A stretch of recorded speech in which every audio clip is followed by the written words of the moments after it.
They came in as champions: Eddie Alvarez, Asakura, Patricio Pitbull, Rockhold,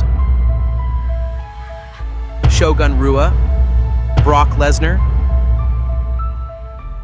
Some ruled Bellator, others ran Pride, Strikeforce, RIZIN. But when they stepped into the UFC, everything changed.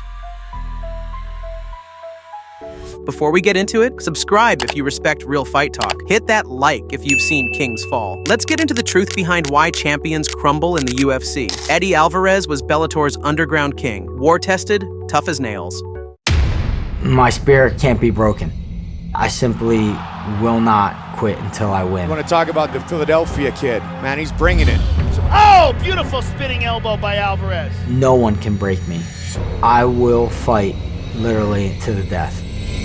But in 2014, his UFC debut against Donald "Cowboy" Cerrone exposed something different. Cerrone chopped his legs to pieces with kicks, outboxed him, out-timed him. UFC fighters don't give you space. They smother you. Eddie wasn't used to the sheer pace, and Eddie had to learn that the hard way. Patricio Pitbull Freire, he owned Bellator, featherweight GOAT, double champ. His career is as storied as the silver screen. He reigns as the double champion, the lightweight and featherweight king, top dog and ferocious fighter.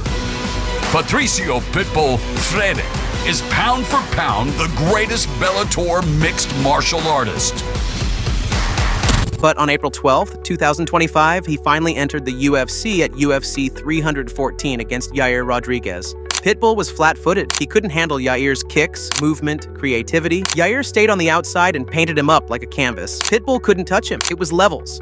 Asakura from RIZIN was explosive, sharp, dangerous. He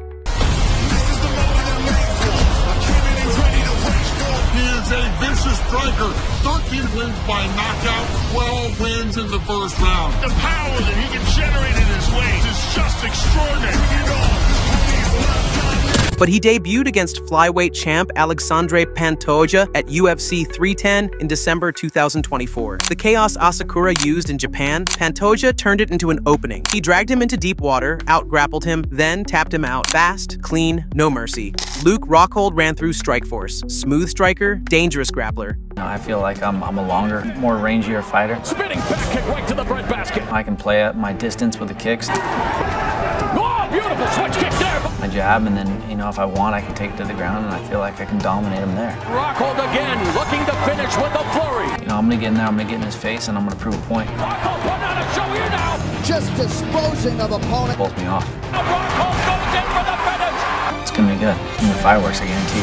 But in his UFC debut in 2013, Vitor Belfort made him look like an amateur. One spinning heel kick and Rockhold was out cold. Rockhold didn't even see it coming. That's the UFC. Blink and it's over. Shogun Rua was a Pride legend. He beat monsters in Japan. But in 2007, his UFC debut against Forrest Griffin ended with him getting gassed out and submitted. Griffin broke him with pressure, clinch work, and cardio. The UFC cage is bigger, the pace is different, and Shogun wasn't ready for that grind.